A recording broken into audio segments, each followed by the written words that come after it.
Assalamualaikum warahmatullahi wabarakatuh. Perkenalkan, nama saya Rida. Di sini saya akan share pengalaman saya mensurvei volume jalan, kecepatan lalu lintas, inventarisasi jalan, dan tingkat pelayanan jalan. Di mana survei ini merupakan salah satu tugas dari mata kuliah rekayasa lalu lintas. Saya akan bahas satu persatu, dimulai dari volume lalu lintas. Volume lalu lintas adalah jumlah kendaraan yang melewati suatu titik atau pada suatu ruas jalan dalam waktu yang lama, minimal 24 jam, tanpa membedakan arah dan lajur.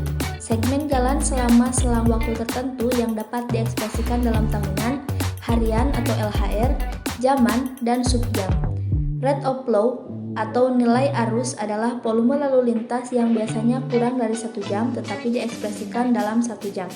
Untuk mendapatkan nilai arus suatu segmen jalan yang terdiri dari banyak tipe kendaraan, maka semua tipe-tipe kendaraan tersebut harus dikonversi ke dalam satuan mobil penumpang atau SMP. Konversi kendaraan ke dalam satuan SMP diperlukan angka faktor ekivalen untuk berbagai jenis kendaraan. Cara menghitung volume yaitu dengan pengumpulan data. Lokasi survei dilakukan di Jalan Batara, Kelurahan Kahuripan, Kecamatan Tawang, Tasikmalaya. Data yang didapat yaitu panjang ruas jalan, yaitu 637 meter, klasifikasi fungsi jalan, lokal, lebar jalan 5 meter, panjang tinjauan 200 meter, tipe jalan, 2 arah 2 lajur, tak terbagi, jenis perkerasan, aspal hot mix, jumlah lajur 2 lajur, lebar lajur 2 kali 2,5 meter, kecepatan kendaraan rata-rata yaitu 20 km per jam. Untuk menghitung jumlah kendaraan, di sini saya menggunakan aplikasi. Aplikasinya aplikasi multi-counter. Ini untuk tampilan awal aplikasi. Lalu selanjutnya klik titik 3 untuk mengganti nama sesuai yang terlihat. Lalu tampilan ganti nama. Terus setelah diganti nama klik OK. Terus di sini klik tanda plus untuk menambahkan jumlah kendaraan. Untuk menambahkan kendaraan lain klik plus di bawah. Dan screenshot hasil perhitungan per 15 menit. Lalu hasil perhitungan tadi dimasukkan ke dalam tabel.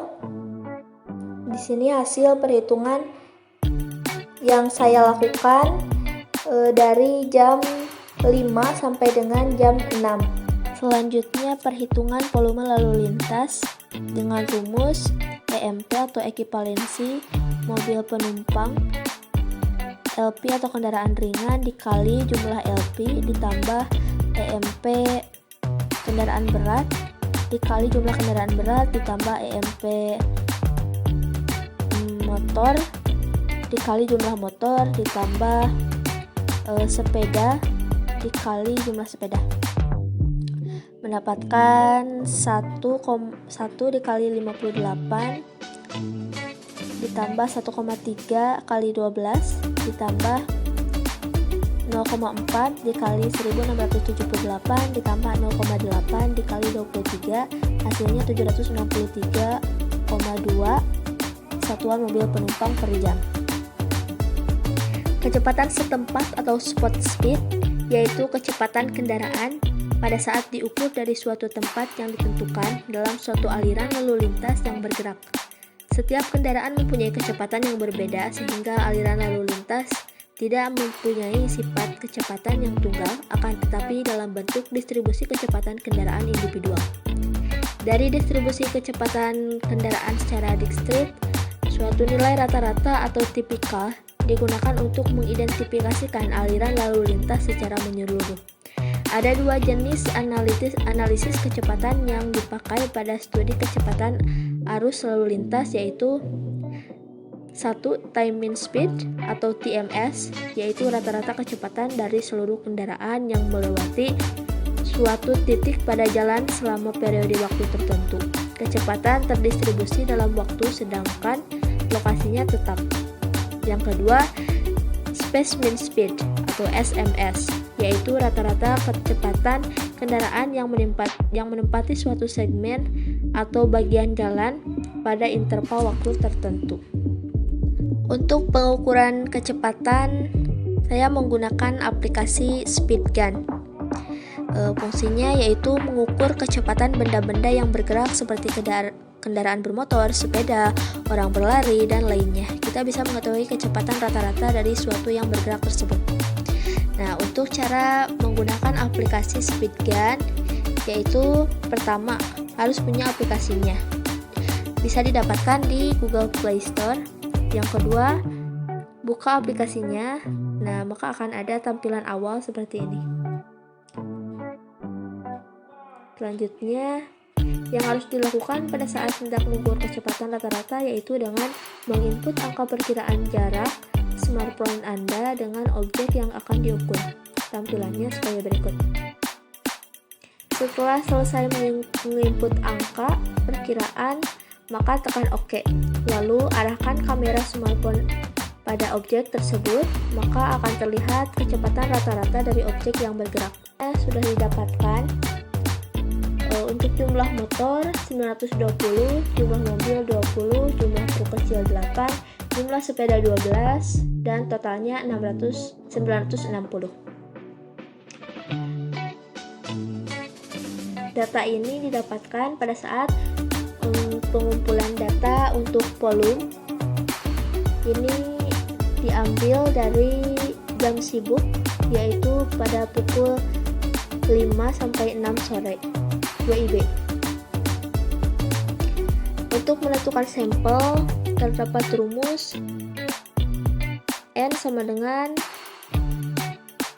N besar per 1 ditambah kurung buka N dikali E akar 2 pangkat 2. N sama dengan 960 dibagi 1 ditambah 960 dikali 0,1 pangkat 2 sama dengan 960 dibagi 1 ditambah 960 dikali 0,01 sama dengan 960 per 1 ditambah 9,6 sama dengan 960 dibagi 10,6 sama dengan 90,6, hasilnya 91. Sampel data pada tabel. Nah, di sini saya hanya mencantumkan 10. Nah, harusnya ada 91 karena mungkin nanti terlalu panjang, jadi hanya saya beri 10. Hitungan kecepatan arus bebas. Di sini ada tabel kecepatan arus bebas dasar atau FP0. Dengan tipe jalan kita menggunakan 2 lajur tak terbagi. Jadi didapatkan rata-rata semua kendaraannya itu yang 42. Tabel ini didapatkan atau bersumber dari Manual Kapasitas Jalan Indonesia 1997. Selanjutnya ada tabel lebar jalur lalu lintas efektif atau FUW. Di sini masih dengan tipe jalan yang sama, 2 lajur tak terbagi. Lebar jalurnya 5 meter, jadi digunakan yang min 9,5 km per jam. Nah, selanjutnya tabel faktor penyesuaian untuk hambatan samping dengan lebar bahu jalan. Di sini 2 lajur tak terbagi. Lalu hambatannya di sini kita menggunakan yang sedang dan lebar bahunya 1 meter. Jadi menggunakan yang 0,89 meter. Nah, selanjutnya ada tabel faktor penyesuaian untuk ukuran kota atau FFPSC. Di sini Tasikmalaya kurang dari 1 juta penduduk, jadi menggunakan 0,9. Nah, di sini ada sudah masukan dengan mendapatkan hasil 42 ditambah min 9,5 dikali 0,89 dikali 0,90, hasilnya 33,3 km per jam. Survei inventarisasi jalan. Survei inventarisasi jalan dimaksudkan untuk mengetahui kondisi nyata yang ada di ruas dan persimpangan yang terdapat dalam suatu daerah yang disurvei ya. Alat yang digunakan ada tali, kamera, alat tulis, dan lembar pendataan. Selanjutnya terdapat prosedur kegiatan juga. Dan ini hasil survei inventarisasi ruas jalan. Di sini yang perlu diperhatikan yaitu ada damija atau DMJ, terus lebar bahunya, trotoar, lebar perkerasan, dan lebar saluran. Diperhatikan juga pemisah luar atau tengah, pagar, tiang listrik, pohon, patok atas. Skema lokasi situasi jalan di sini digambarkan 200 meter, terdapat sketsa rumah-rumah dan jalannya, serta jarak-jarak dari rumah ke jalan. Yang selanjutnya himpunan inventarisasi jalan. Di sini terdapat nama jalan, node ke node, panjang, terus lebar pengerasan, ada lebar bahu, kanan kiri, terus selokan, terus daerah milik jalan, penggunaan lahan, dan kondisi. Dapat disimpulkan bahwa tata guna lahan di Jalan Batara dilihat dari adanya fasilitas jalan yang dipergunakan untuk melancarkan lalu lintas. Contoh dari fasilitas yang ada yaitu lampu jalan, perkerasan jalan, dan lain-lain. Nah, selanjutnya tingkat pelayanan jalan. Tingkat pelayanan jalan atau level of service adalah suatu ukuran yang digunakan untuk mengetahui kualitas suatu ruas jalan tertentu dalam melayani arus lalu lintas yang melewatinya. Nah, di sini harus mencari perhitungan kapasitas ruas jalan, yaitu CO didapatkan 2.900 km per jam. Untuk faktor lebar jalur atau FCW, di sini dua lajur tak terbagi, total dua arahnya 5, jadi 0,59. Untuk faktor pemisah arah atau CSP, di sini dua lajur dan ininya pemisah arahnya 50%, jadi 1. Faktor hambatan samping atau FGSM, di sini kita pakai kelas hambatan samping yang low, terus jarak penghalangnya 1, jadi 0,92 dapatnya. Untuk faktor ukuran kota atau FCCS, untuk ukuran kota penduduk Tasikmalaya kurang dari 1 juta penduduk, jadi faktor penyesuaian untuk ukuran kotanya 0,86. Di sini untuk rumusnya sendiri perhitungan kapasitas ruas jalan yaitu CO-nya didapat 2.900, FCW-nya 0,56, FCSP-nya 1, FCSF-nya 0,92, FCCS-nya 0,86. Dikalikan semua hasilnya 1284,91 SMP per jam. Untuk perhitungan volume lalu lintas tadi sudah dibahas, hasilnya 763,2 SMP per jam.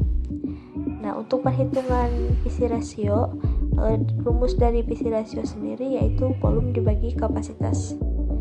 Nah, volumenya sudah diketahui, 763,2 dibagi kapasitas 1284,91, hasilnya jadi 0,6. 0,6 termasuk tingkat pelayanan C. Karakteristik lalu lintasnya yaitu arusnya stabil tetapi kecepatan dan gerak kendaraan dikendalikan.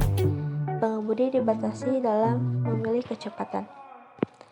Ini itu saja. Terima kasih. Assalamualaikum warahmatullahi wabarakatuh.